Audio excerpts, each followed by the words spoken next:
Welcome, it's Charter Local Edition. I'm Brad Pomerance. We're on the Central Coast today. We're in San Luis Obispo, and we are joined by a candidate for the Board of Supervisors in San Luis Obispo. His name is Eric Michielssen. He is running for District Number 5, which includes significant portions of North San Luis Obispo County. It is a two-person race, so the race will be decided in June. There's a primary and the general, all like that, so lucky you. I want to ask you most generally, why are you running for the Board of Supervisors? You got a nice life going on. Why are you running for a political position? Well, there's some real issues here in the North County and in San Luis Obispo. Water, affordable housing, Right. Good jobs, and I just felt like our incumbent is just not addressing those in a responsible manner.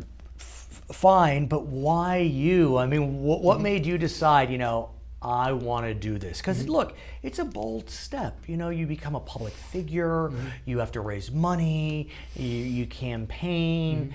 What was it? What called you? Well, I've always been involved in the community. And I see that. Yeah, I've always been involved, and we needed somebody to step forward. Our community needed somebody to step forward, and I decided to. I'm retired from People's Self-Help Housing, and I have the time to do it. Let's talk about housing, if I may. Sure. Because I know, like you said, that is an area of expertise for you. You know much better than I that California has a dearth of housing, both market rate, affordable, and housing for the homeless. It's a troika of trouble when we look at housing. I understand that you have specific experience. Is it in affordable housing? Affordable housing, yes. And that's particularly a problem here in San Luis Obispo County. It is, yes. And so give us a sense of what it's like on the Central Coast in terms of housing and real estate. Yeah. Well, I was in the real estate business for 17 years. Okay. I owned my own real estate companies. I developed affordable housing. Built a couple of townhouse developments and small subdivisions. In the 90s, I decided to get out of the for-profit real estate business. I was asked by Jeanette Duncan, the executive director of People's Self-Help Housing, to come work for them as their broker and asset manager. So I've seen the company itself grow from 400 or 500 affordable units to 1,500 units or so. We built primarily in North County, along the beach, in Morro Bay, and in Santa Barbara County. But in San Luis Obispo, we're just starting to get more involved in San Luis Obispo proper. But I must ask, in the 90s, even in the last decade, there was a tool that those that wanted to build affordable housing could turn to, and that was redevelopment. Oh, yeah. Cities and counties had certain funds that they could dedicate to help incentivize the construction of affordable housing. That's true. Redevelopment has vanished. Enterprise zones are really a shell of their former selves. Correct. So how have folks like yourselves been able to sustain and continue the establishment of affordable housing in California? Well, it's a tough deal right now to put together the financing, and it takes a number of funding sources to do it. One of the major funding sources is the tax credit financing. Right. Is that a federal tax program? It's a federal IRS program that allows large companies that need tax breaks to buy tax credits that are awarded to a company. So we'll compete in California for tax credit allocation from the Tax Credit Allocation Committee. Of course. And if we're awarded the tax credits, then we can sell those to someone that, or a company that needs tax credits. Along those lines, though, we know that even in San Luis Obispo County, even in North County, there's somewhat of a homeless crisis. Yes, there is. Atascadero, right in the middle of your district. Beautiful rural Atascadero with a vibrant downtown is facing homelessness. Right. Should you be elected to the Board of Supervisors, what do you hope to do to address that challenge?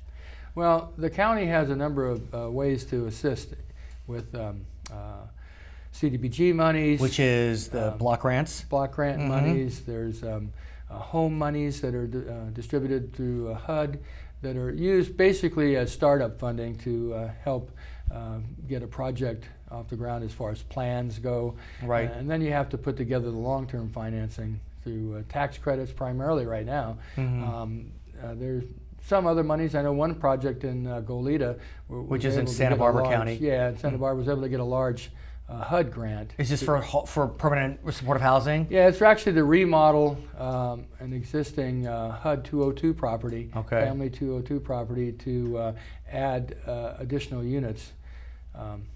But in San Luis Obispo County, I know the in lieu housing fee was developed back around 2006, but it was put on the shelf during the recession in 2008, and the supervisors agreed to put that off for a while to give the contractors a chance to recover during the recession. And they agreed that they would slowly put that back on the table. And the last, I think a few months ago, the board had the opportunity to ramp it up a bit from the 20% figure and add another 20% in lieu fee. So we'll see what happens on that front. I want to shift gears and talk to you about water, because your district is quite dependent on that precious resource. Paso Robles with its beautiful wineries. We can go on and on about the Paso Robles Water Basin Challenge, but we won't go there. There's an election coming up focused on that issue. What's your sense of how San Luis Obispo County is handling the drought? It's kind of right in the middle of the El Nino, no El Nino zone, being in Central California. What can you tell us?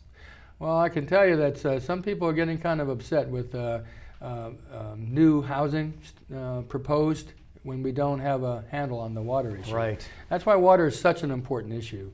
We've got to get a handle on it. But what's so interesting, and it's so unique, in your district, Atascadero has no water issues. They have all the water they need. They have all the rights they need. Paso Robles is in deep trouble. Well, and they're just next to each other. Well, the city of Paso Robles and Atascadero, as well as Templeton, they were able to get together and develop the Nacimiento Lake pipeline. But the Paso Robles region is, you know better than I mean, the aquifer is an overdraft, and approximately 4,000 to 6,000 acre feet per year, and we have to get a handle on that. And that's one thing that I think that the local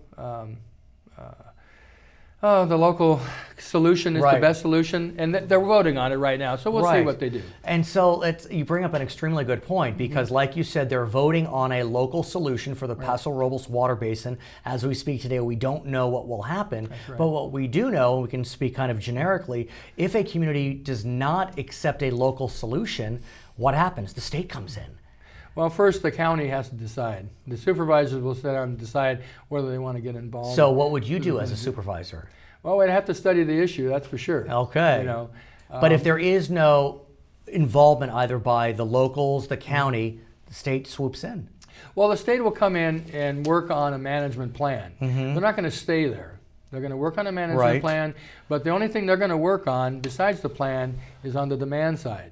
So they don't have any way to increase supply. Right. And that's why a local district would be great on figuring out ways to increase supply. I think we have to think long term. It always brings me back to the 1950s when San Luis Obispo had a chance to be part of the Nacimiento Lake project. And they decided that they didn't want to spend the money. So 400,000 acre feet per year go up to Salinas. And recently, San Luis Obispo County was able to get 18,000 acre feet, which Paso Robles and Atascadero, Templeton, I think San Luis were able to put in the pipeline to get some of that. But they were thinking ahead, and the county's got to do the same thing. The county's really not addressed the water issue. Do you think that the county is starting to realize the new normal is drought and we need to take dramatic action? I think we do. Really, and what do you plan to do as a member of the Board of Supervisors? Well, first we got to see what the election is going to do in Paso Robles. But in other areas also have the same issue. The Edna Valley is an overdraft, and it's they have to work on a plan there. Los Osos. His name is Eric Michielssen. He is a candidate for the Board of Supervisors in San Luis Obispo County, the north portion of this beautiful region. My name is Brad Pomerance on the Central Coast. This is Charter Local Edition.